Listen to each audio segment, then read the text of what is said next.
was in Europe, Clinton, all that stuff was happening on Bob Rat. I don't know if you know Bob Rat, but it's clear that if this food is somewhat successful, or if they can prove that that's all kinds of questions, especially with regard to 501c3. Pretty good, yeah. The financial part, I think, is no problem. Yeah, I haven't been that involved in partisan politics. Yeah. That appropriate staff.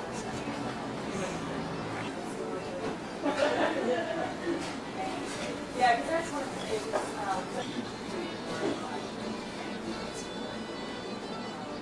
Marching on really for against a specific or for instance. Right. You don't even have candidates and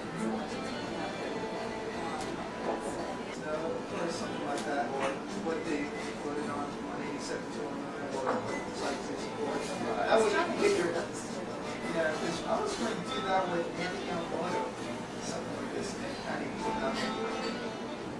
Everything about it. And not part of, yeah, not part of the job, but just, I guess I'll talk to you about that. What's what? They're talking about whether they can get free space in it or whether they're going to have to pay advertising. For a district citizen? Yeah. Of your books and your 501c3 status to your standing in this lawsuit is very tenuous at best, and I think that I would be able to get a protective order if they publish those order guides and they do some lobbying into the question, are they really are more of a political action committee than they are a nonprofit? And so in that sort of area of the law, maybe is a little more murky, and so the government might look into taking away their 501c3 status. But I seriously doubt.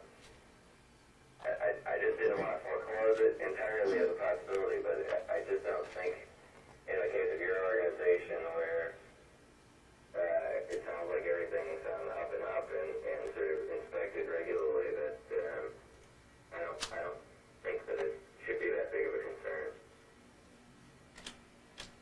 Of course, it's always nice to have your books in order. Any excuse to make sure you speak to someone and get things in order, probably a good thing.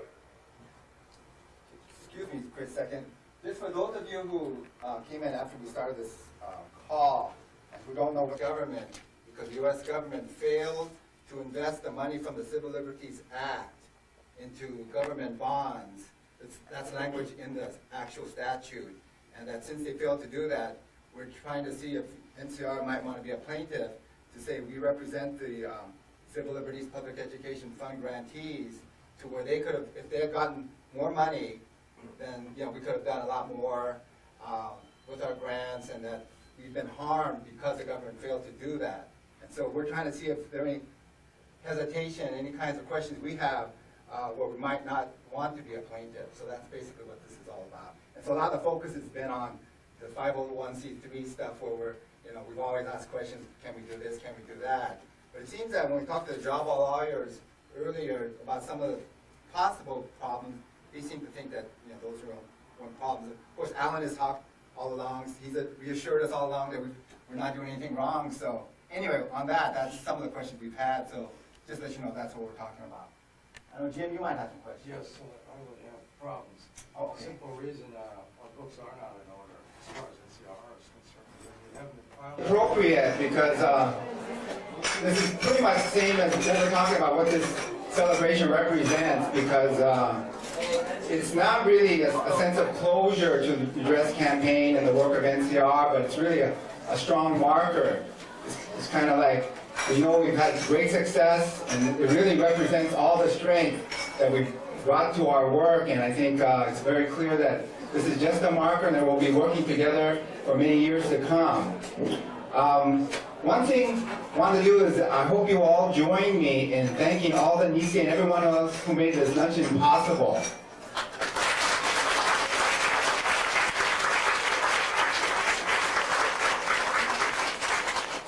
And I just got a really nice gesture from Sumi and Don Seki. I don't know if they really want me to tell you, but Sumi just presented a check for $1,000 to NCR to carry on the great work of NCR. So I want to thank Don and Sumi for that.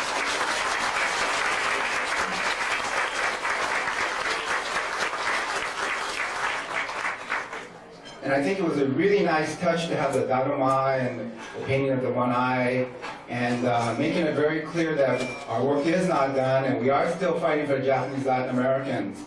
And for those of you who do not know, what the latest is that there's a delegation that just went to Washington, D.C., came back, and we got a report yesterday at our general meeting that what's happened is on Thursday the 7th, there was a fairness hearing on the Mochizuki case, and at the hearing, the judge ruled that the settlement was fair, and so it is now basically in concrete that the settlement will go on. But as we all know, this has really been a tough, bittersweet struggle because, as you all know, the settlement was only for $5,000 for each Japanese Latin American, which of course is in stark contrast to the $20,000 that Japanese Americans got. And even then, what the latest figures are from the Department of Justice are that of the about 676 claims that are potentially eligible from Japanese Latin Americans, there's only money, the best estimate, there's money only for about 375 to 400 of those claimants. So the Department of Justice and Nisei who put on this great event, so it's really great. You know, you can feel the strength in this room here, that all the energy and all the great work that we've done over the last 20 years, you can really feel it here. And I think it's really great. You know, we really show that even though NCR is a relatively small group, that we had great individual personal strengths, but at the same time, we had this great admiration, respect for one another that we also drew strength from. And I think ultimately, we really derived strength from the fact that we had confidence that we were in tune with and represented the sentiments of the grassroots community. And I think with that, that propelled us during this last 20 years. And so it's, you know, so we know that this is a great event, but it's only a marker that work will continue on. We've got young folks who are carrying the work forward. We've got the older folks. We're gonna, you know, keep working as well. And so I guess we'll, as I say, this will, we'll be seeing much more of each other in the future. And so this is just a great subject. Please do not leave because the dessert is coming out right now in a few minutes.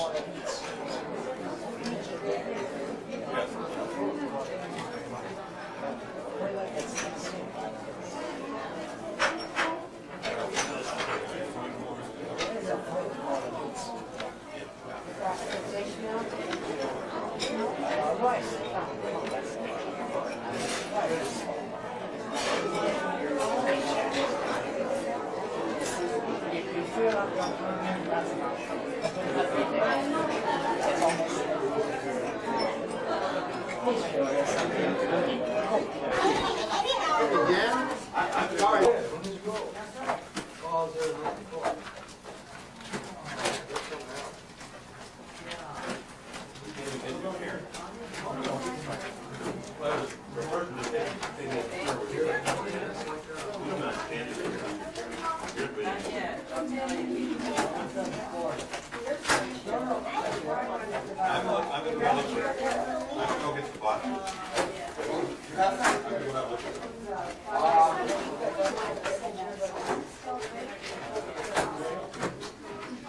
I've got a couple of small ones in my car. Maybe, actually, I have some boxes in my car. In his grill job. Yeah.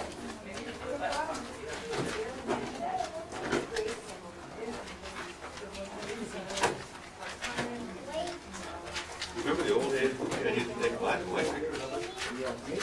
Now it takes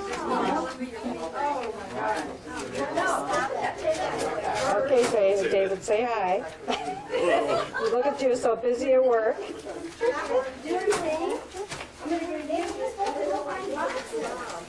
I'm gonna go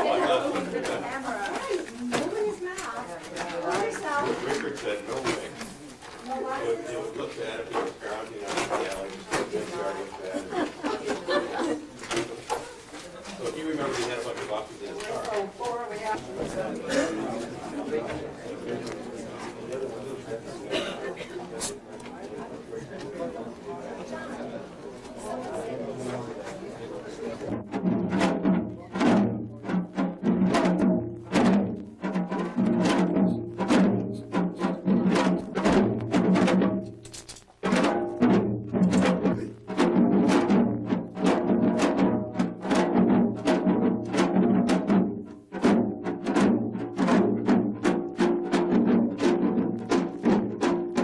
Thinking I was only a young girl, I went around freely, even taking the cow out to graze. But they came asking for me. At that time, it was 1941. At that time, the regional officials were very powerful, so if you didn't do as they said, you were told you could not live in that region. One day, the official came with a Japanese person and said, "You have to go with the Chongshinde." The Japanese man was wearing a yellow uniform, with no sign of what rank he held. He was a half-caste Korean, so he could speak Korean well. He didn't just take me away, but demanded my mother's stamp, her signature, on some document. In those days, women could not read, so my mother conceded to the demand, believing that she was told that I would work in a factory and would be free after 3 years. After examinations, we were taken to the Comfort House. The Comfort House was an empty 15-story building. On the first floor were soldiers, and from the second floor was the Comfort House.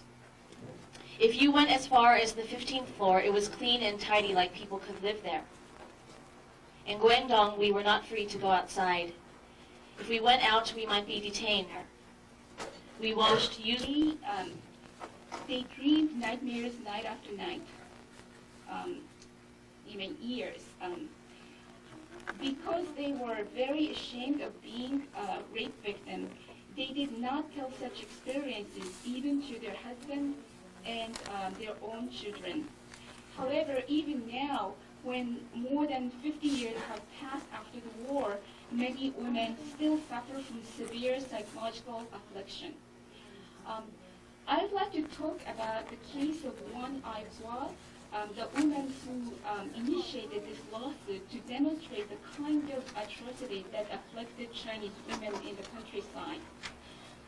The following is an excerpt of her testimonies, which were recorded before she and other women filed the lawsuit.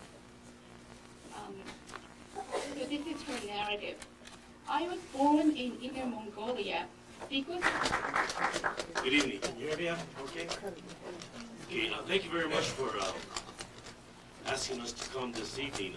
It's certainly a privilege for me to be here with you. And the privilege lays in the fact that, one, I'm a teacher, but two, I'm also a student.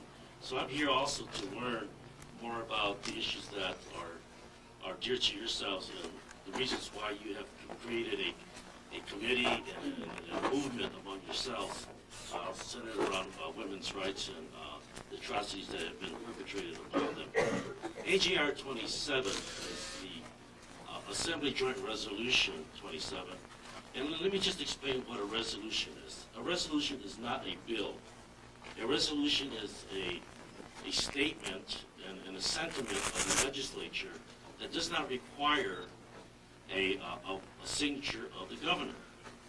And many resolutions are passed every year by both the Senate and by the Assembly in a matter of hours, or sometimes a couple of days.